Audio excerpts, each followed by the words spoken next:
I'm Amy. They told me it's just a reunion. But then I found out my sister's $80,000 party was paid for, with my trust fund. Not a mistake, not a misunderstanding. A choice. They left me off the guest list. They said I was too sensitive. They said Celine deserved it more. But what hurt more than being left out was realizing I was never really in. You ever felt like the one holding a family together, only to find out they were cutting you loose the whole time? Because that's what happened to me. I was stirring a pot of risotto in my small Seattle kitchen when the text came through. My phone buzzed once on the counter. Just one buzz, like it didn't carry weight, like it wasn't going to gut me. Kaylin. Hey, just a heads up. Guest list is tight. Hope you understand. I read it 3 times. I was standing there with a wooden spoon in my hand, steam fogging up my glasses, and I felt the floor shift under me. My brother. My only brother. His welcome back party. I wasn't invited. At first, I thought maybe he was joking. Kaylin had a dry sense of humor, sure, but this felt cold, final. Not even a sorry, not even a next time. Just hope you understand. The kind of text you send to someone you don't expect to be hurt. I put the spoon down, turned off the stove. I stared at that message like it might morph into something else if I waited long enough. Maybe he'd follow up. Maybe this was a mistake. It wasn't. I opened our chat history, years of it. Me cheering him on through boot camp, me sending care packages, me staying up late on patchy FaceTime calls from overseas, while he cried quietly and told me he wasn't sure he could handle another month.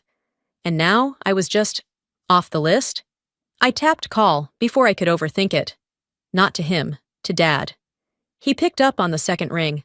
Hey, kiddo, what's going on? Kaylin texted me, I said, voice tight. I'm not invited to the party? There was a pause. Not long, just enough to let me know he'd already rehearsed the answer. Oh, Amy, he sighed. Don't make this a thing, okay? It's just a reunion. Just a reunion. That phrase made something inside me curl. I'm his sister, I said. How does that not qualify for a guest spot? It's Celine's planning it, Dad replied, brushing me off like lint. She's been working hard, budget, space. You know how it goes. Celine's planning it, I repeated, and somehow I didn't make the cut. You know how tight things are. She had to prioritize. Prioritize what? I said, trying to stay calm. The guy I sent Amazon gift cards to when he couldn't afford snacks in Kuwait is suddenly too important to include me? You're being dramatic, he snapped. It's one weekend. It's not like anyone's dying. I felt heat rush to my cheeks. Number just a sibling being erased. That's all. Amy, he said sharply, like I was being unreasonable. Please don't turn this into one of your things. Kaylin just got back. Let's keep this positive. Yeah, I muttered. Positive for everyone but me. He didn't respond. I could hear him breathing on the line, heavy, frustrated, like I was the difficult one. I gotta go, he finally said. We're doing a final walkthrough at the venue. Click.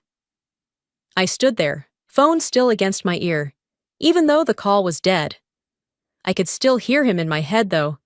Don't make this a thing. It's just a reunion. That's when it hit me. This wasn't the first time. This wasn't new. I'd been overlooked before, forgotten birthdays, left out of photos. The default assumption that I'd be fine with whatever decisions they made. I was the one who stayed local while everyone else scattered. The one who took Dad to appointments when he had back surgery. The one who showed up with flowers for Mom on Mother's Day when no one else remembered. I even designed Kaylin's deployment banner from scratch, free of charge, and drove to get it printed the night before he left. But when it came time to welcome him home, I was excess baggage. I didn't cry. I didn't scream. I just sat down on the edge of my bed and stared at the wall, that numb silence spreading in my chest. Then, I did something I hadn't done in years. I opened my laptop, went to a travel site, and typed in one word. Escape. Flights out of Seattle popped up. Hawaii, too humid. Miami, too crowded. Then I saw it. Colorado, Breckenridge, snow-covered cabins, mountains like watercolor paintings, fireplaces crackling in silence. I didn't even blink. I booked it. First-class flight, slopeside cabin, ski lessons, all of it. If I wasn't good enough to be on the guest list, then I was damn sure going to be somewhere better. I closed the laptop, feeling the tightness in my chest loosen just a bit. I didn't need their stage. I'd build my own. I opened the flight booking page, but it wasn't just about skipping a party anymore. It was about reclaiming something I hadn't realized I'd let them chip away at for years. My worth. By the time I went to bed that night, the reservation was confirmed and my suitcase was halfway packed. I hadn't even told anyone I wasn't going. I figured they'd notice eventually, or maybe they wouldn't. That thought stung more than I expected. The next morning, I woke up early, not from an alarm, but from that uneasy pulse under the skin, like my body knew something was off. I reached for my phone, half dreading what I'd see, and there it was. A message from my mom. Delora. Sweetheart, I know you're upset. I'll make sure Celine saves you a slice of cake. That one sentence sat on my screen like a paper cut to the heart. Short, soft, and somehow sharper than anything Dad said. I stared at it, waiting for something more. Acknowledgement, regret. But no, just a cake slice, as if a sliver of sugar could patch the hole in my chest. I didn't respond. That had always been her way. Keep things light, pretty, manageable. Don't stir the pot, Amy, she used to say. Don't ruin the moment. She never wanted conflict, just harmony, even if it was fake. Especially if it was fake. I tossed on a hoodie and headed down the street to Brew Haven, the local cafe where I usually worked on design drafts. The cold morning air bit at my cheeks, and the wind carried a faint metallic scent, like rain had passed through steel. I wasn't hungry, but I ordered a black coffee anyway, something hot to wrap my hands around. I took a window seat, hoping for quiet. But quiet wasn't what I got. 2 tables away, I heard a voice I knew all too well. Bria, my cousin, loud, always half-performing. Her laugh was sharp, almost practiced. I'm telling you, Drex, this party is insane, she said. Celine went all out. 80 grand, easy. I stopped mid-sip. My fingers tightened around the cup. Wait, Drex said. How'd she even afford that? Her job doesn't cover that kind of spending. Bria chuckled. I heard, don't quote me, but I heard she used someone's trust fund, one of the family accounts. Guess she figured they'd never notice. My pulse roared in my ears. They couldn't be talking about me. That couldn't be what she meant. But it made too much sense. I stood up too fast. My coffee sloshed, but I didn't care. My legs felt heavy as I walked out of the cafe, the bell over the door jangling like a warning bell in my chest. As I made my way home, the pieces started to click. Slow, bitter clicks. I remembered Grandpa's voice when I was 12, telling me, "This is for your future, kiddo. College, maybe a down payment one day. Don't let anyone touch it." And my parents agreeing, promising it was safe, untouched, mine. I never touched it. Not even when I was laid off 2 years ago and struggling to pay rent. I toughed it out, freelance gig after freelance gig, because I believed them. Now I wasn't so sure. Back in my apartment, I threw off my coat and opened my laptop. My hands were trembling as I logged into my bank account tied to the trust. Everything looked normal on the surface. No big deductions, no red flags. But I clicked into the access logs, and something strange popped up. A login from a Portland IP address. 3 weeks ago. That was when Celine started planning the party. That was when Dad started acting cagey on the phone. My chest tightened.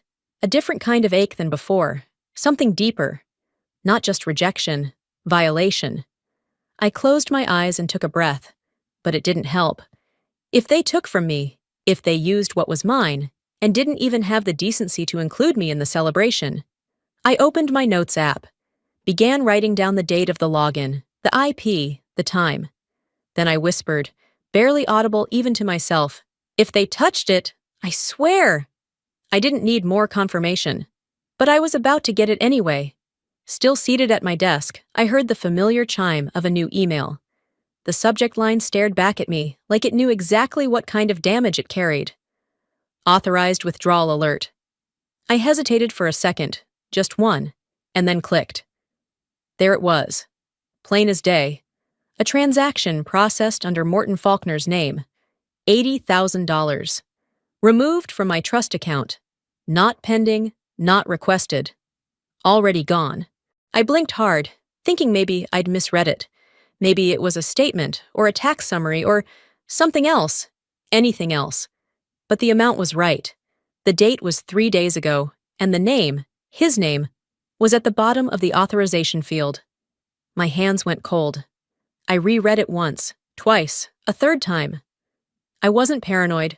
I wasn't overreacting. They hadn't just left me out of a party. They'd taken from me, and they hadn't said a word. I felt like the air had been sucked out of the room. My body was still, but my brain was in chaos. Every beat of my heart thudded against my ribs like it was trying to get out. I couldn't sit still anymore. I stood up, paced once, then sat down again. I needed more. I needed to know when they decided to do this. How far back did it go? I clicked back into the account settings and pulled up the login history. There it was. A session logged in from a Portland IP address. 3 weeks ago. Accessed the account, reviewed financial documents, then logged out 23 minutes later. My parents' house. That was their IP. The day lined up with the first time Celine had mentioned the welcome party on her socials. A whole mood board post with captions like, "When it's done right, it doesn't come cheap." My throat tightened. This wasn't impulsive. This wasn't a paperwork mix-up. It was a plan, a deliberate decision, a betrayal orchestrated by the people who were supposed to protect me. Dad didn't just know, he signed it. I couldn't stop thinking about all the times I bit my tongue to keep the peace. I remembered when Celine missed Mom's surgery and I covered for her. When Kaylin borrowed money just until Friday and I never saw a dime. I remembered standing in the rain outside the hospital that night, bringing my mom her coat, and Dad patting my shoulder like I was the reliable one. And that's what they counted on, wasn't it? That I'd always show up, always be reasonable, always understand. I pushed the chair back and stood up again, this time with purpose. I needed to breathe, but nothing about the air in my apartment was helping. I walked to the window, stared out at the gray Seattle skyline. I wasn't crying. That surprised me. Instead, I felt this strange clarity, like the fog had finally lifted. They didn't see me as a daughter or a sister. I was the quiet one, the easy one, the one they could cut out of the photos, but still call when the pipes burst. I turned away from the window and went back to my desk. If they were going to treat me like I didn't matter, they were about to find out what happened when I finally believed them. I opened a blank document, began typing. Date of access, time, IP location, authorization log, screenshot attachments, notes, folders. This wasn't about throwing a tantrum. This was about tracking the truth. They wanted silence. They could have it. But I'd be the one writing it. And right when I thought it couldn't get worse, Elowen called. I almost didn't answer. I was mid-scroll through my document, adding timestamps and file names, trying to stay numb enough to keep moving. But when her name flashed across my screen, I paused. Something in my gut told me this wasn't just another check-in. I swiped to answer. "Hey," I said, my voice already tired. She didn't waste time.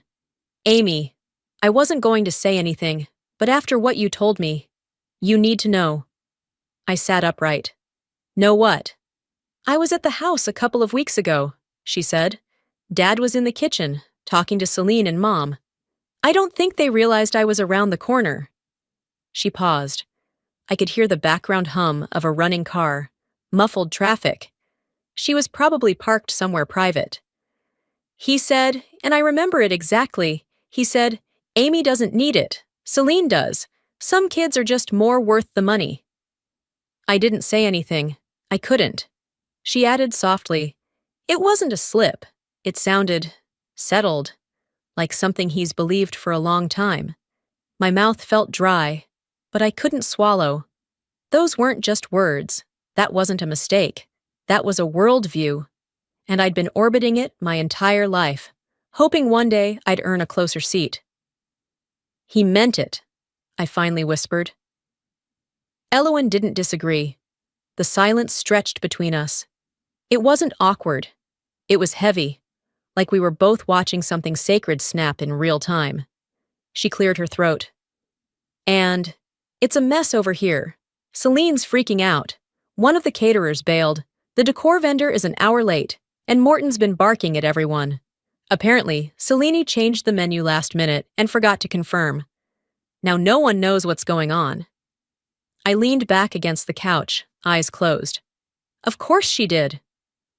And no one's stepping in to fix it, she added. They keep asking where you are. I almost laughed. Where I am, like they didn't actively uninvite me? You know how this family works. Everyone wants the calm voice in the storm, but they don't want to give her a seat at the table. I stared at the ceiling. I used to be the one who fixed things, who coordinated the group chats, called the vendors, rewrote speeches the night before an event.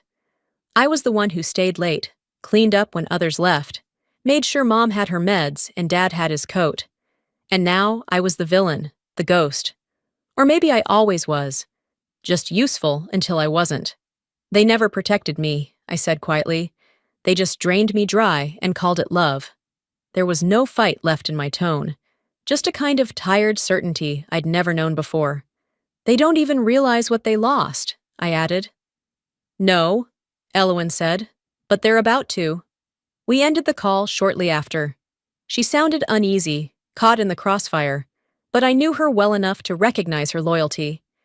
She wouldn't say more than she had to, but she'd say what mattered. The room was silent again, but it felt different now, like the kind of quiet that comes right before the storm breaks. I stood up and looked out the window. The city moved below me, indifferent, fast, alive. I wasn't crying. I wasn't shaking.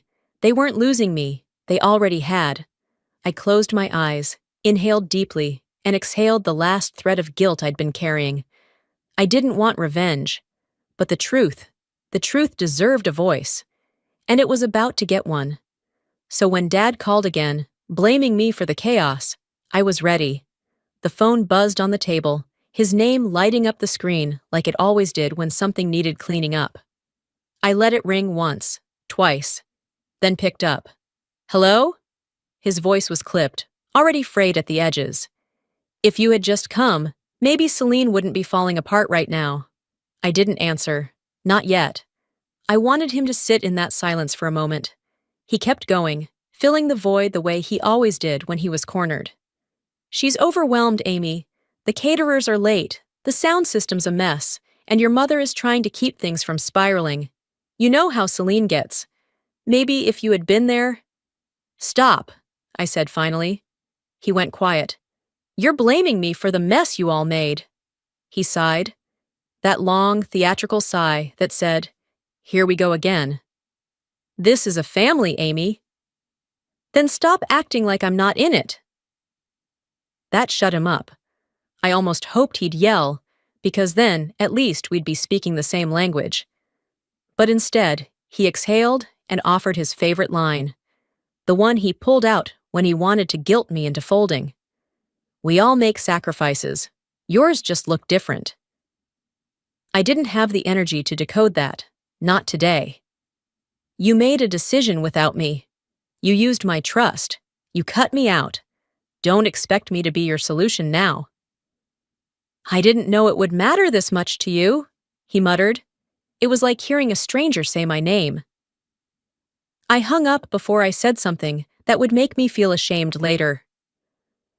Not 10 minutes later, my phone buzzed again. This time, a message. I half expected another passive-aggressive note from Mom, but it was from Celine. Celine, I thought you didn't care about money. You always acted like you were above all this. I needed it more than you. I read it twice, slowly. No apology, no regret, Just that slippery, hollow justification people like her used when they crossed the line and didn't want to own it. I needed it more than you. It was the kind of sentence that told me everything I ever needed to know about how she viewed me. My boundaries were optional, my resources reallocatable, and my silence expected. I put the phone down gently on the table, as if the act of not throwing it was some kind of grace. I sat at my desk, opened a new email draft, but halfway through typing "to whom it may concern," I stopped. Number not yet. I closed the tab and opened my notes instead. Typed, "If they push one more inch, I'll burn the whole illusion down." I leaned back in my chair and stared at that line like it was a mirror. Calm, final, not a threat, just a promise. The weight in my chest didn't disappear, but it shifted. It wasn't grief anymore, it was precision. I picked up my phone again and sent one message to Elowen. Me. Save everything. Screenshots, dates, anything you hear. There was no need to explain. She'd get it. I set the phone down, exhaled slowly. Not revenge, just readiness. And the moment I hit block on all their numbers, something in me unlocked. The silence that followed wasn't eerie. It was clean, sharp, even. Like walking out of a room full of shouting and realizing you'd forgotten what your own thoughts sounded like. I opened my messages one last time. Dad, Celine, Mom, even Bria. One by one, I pressed and held, hovered over the little option that used to feel too final. Block, block, block. No more be the bigger person. No more just come for the cake. No more guilt wrapped in tradition and passive-aggressive pleasantries. It wasn't a tantrum. It was an act of preservation. I stood up, stretched my spine, and took a deep breath. The air in my apartment didn't feel heavy anymore. It felt still, like I could finally breathe all the way in. I booked a last-minute flight, one way to Colorado. The idea had lived quietly in the back of my mind all week, but now it had form. It wasn't an escape, it was a redirection. If they wouldn't make space for me, I'd make my own somewhere higher, colder, quieter. Packing took less time than I expected. I didn't bring much, just the essentials, my favorite sweater, sketch pad, a worn paperback I never finished. I deleted every voicemail from my dad, even the old ones I'd kept just in case. The cab ride to SeaTac was uneventful. For once, I didn't check my phone. There was no one left to wait for. As the plane lifted off the tarmac and pierced the cloud line, I caught my reflection in the window. I was smiling. It wasn't big, but it was real. Landing in Colorado, the air greeted me like a slap and a kiss. Brisk, clean, unapologetic. I liked that about it. At the lodge bar that evening, I took a seat near the fireplace with a hot cider and let the heat from the flames work its way through me. The clink of glasses, the murmur of voices, and the sound of a live acoustic guitar floated through the room. That's when I heard it. "Amy?" I turned and blinked. "Kira?" She was grinning, wide-eyed. "You haven't changed a bit." I laughed. "You're a liar, but I'll take it." We hugged like no time had passed, and suddenly the years between college and now felt paper-thin. We caught up over a second drink. Kira was still in design, freelance now, working remotely out of Denver. She talked fast and laughed easily, and being around her felt like sliding into an old hoodie I forgot I still owned. "You always had this grounding energy," she said, nudging her glass toward me. "People leaned on you." "Yeah," I said quietly, "and I let them." She gave me a look. "Too much." I shrugged. "I thought it made me valuable." "You were always valuable, even when you weren't being their emotional first responder." She raised her glass again. "To not doing that anymore." We clinked. Later that night, wrapped in flannel and curled under a thick duvet, I lay in bed watching snow fall beyond the big window. The fireplace crackled softly in the corner, and my fingers curled around a mug of peppermint tea. I didn't feel heavy. I didn't feel guilt. I felt whole. Then Bria posted, and all hell broke loose. I woke up to my phone buzzing like a fire alarm, screen flooded with DMs. People I hadn't spoken to in years suddenly flooding my inbox. Are you okay? Heard you were dealing with something? Your mom said you've been going through a rough patch. Rough patch? I sat up slowly, blinking against the morning light filtering through the mountain window, heart already pounding. And then I saw it. Bria's post. No name, no direct tags, just a smug caption attached to a group photo from the party. Some people let jealousy poison their own bloodlines, let them choke on the silence they created. Another cousin shared the post with a comment. So sad when family lashes out just to be noticed. Hope they get the help they need. A third, a friend of Celine's I think, retweeted it with a blunt take. Not everyone deserves a seat at the table, especially not the ones who set it on fire. They were talking about me. They didn't even bother to hide it. I wasn't surprised, but I was done pretending to be shocked. I opened my screenshots folder, clicked New Album, named it Receipts. One by one, I saved everything, every caption, every comment. I forwarded it all to Elowen. Me. Save this. We might need it. Then I opened Instagram, took a breath, and posted a photo from my cabin window, the mountains stretching wide and unapologetic under a silver sky. The caption was simple: peace isn't given. Sometimes you earn it by walking away from people who'd rather ruin you than apologize. No tags, no names, but anyone who needed to see it would know. The post started picking up likes within minutes. Old co-workers commented, "You've always carried yourself with grace."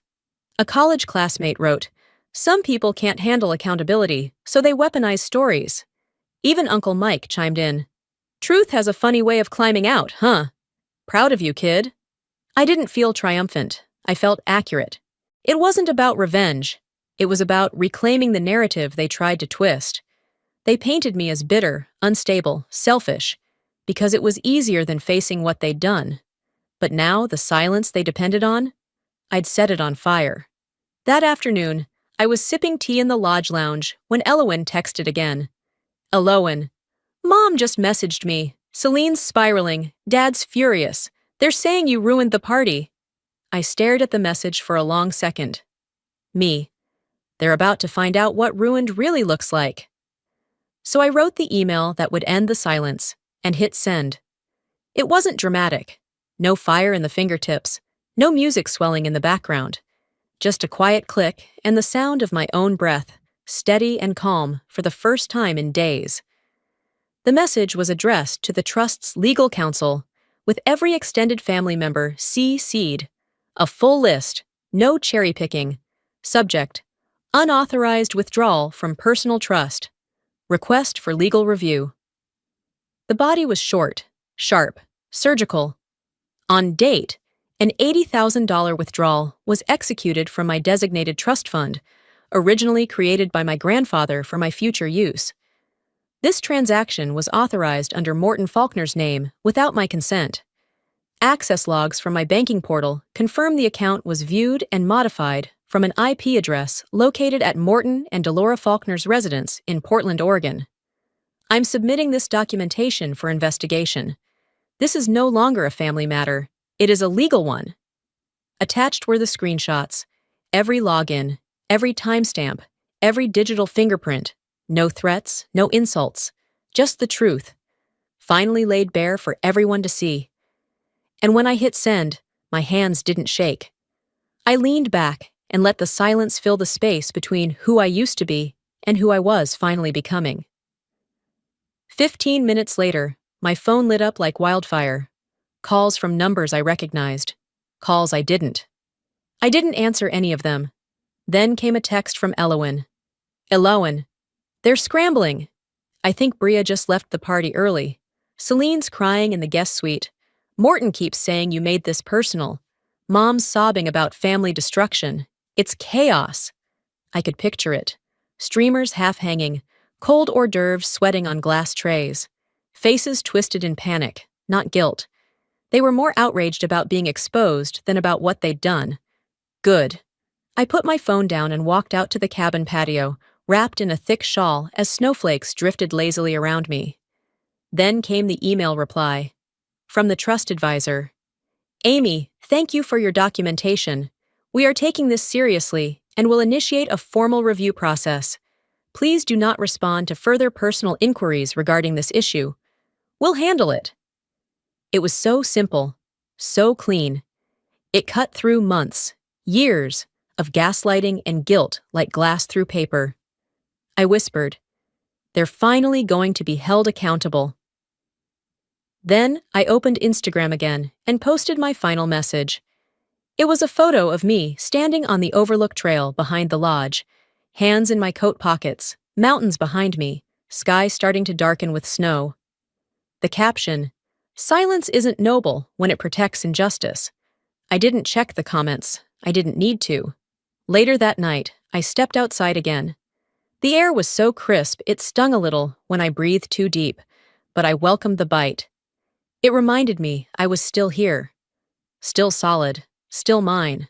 I looked up at the stars and thought about the version of me who would have done anything to keep peace, who would have shown up at that party with a fake smile and a wrapped gift, pretending nothing was broken.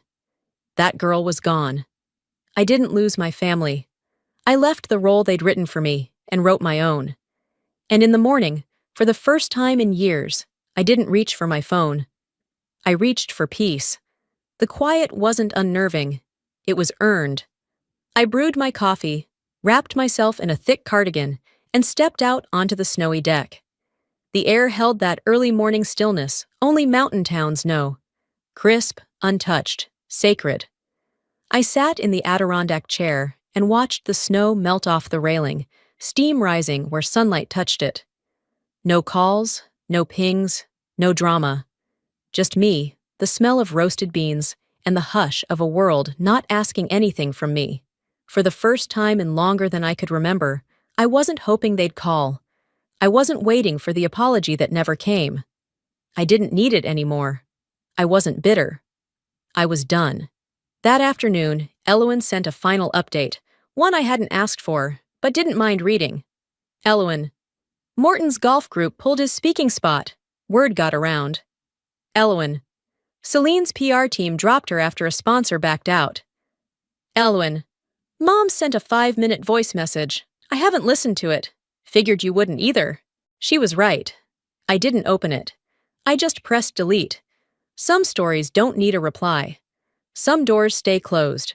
Not out of malice, but out of necessity. Later that week, while sipping tea at the Lodge Cafe, Kira slid a contract across the table. It's remote. Design work for a women-led housing nonprofit. They want someone who gets community and boundaries. I didn't hesitate. I'm in, I said. Not just for the job, but for the chance to build something that wasn't rooted in guilt or sacrifice. Something that felt like mine. 2 days later, I packed up my apartment in Seattle. Most of it fit in boxes. A few items I tossed. And one photo I left behind. It was framed, faded a little at the edges. Me, Celine, and Kaylin at a birthday party when we were 10. I stared at our faces longer than I meant to. That girl deserved better, I whispered. I'm giving her that now. Denver wasn't a clean slate. I wasn't starting over. I was starting forward. The night before my move, I curled into bed with a journal and a pen I'd had since college.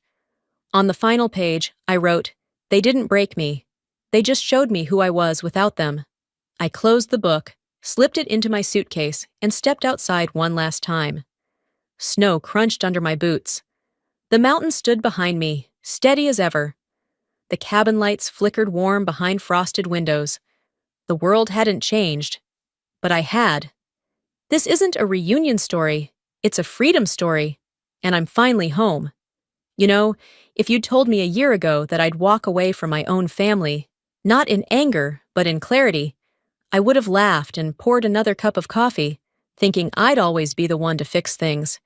But here's what I've learned. Silence doesn't make you noble. Self-sacrifice isn't love when it's demanded. And forgiveness doesn't mean handing people a shovel while they dig your worth into the ground. I didn't burn a bridge. I just stopped handing out bricks to people who never planned to build with me. So if you're watching this And you've ever felt like the one holding it all together while no one held you. I see you.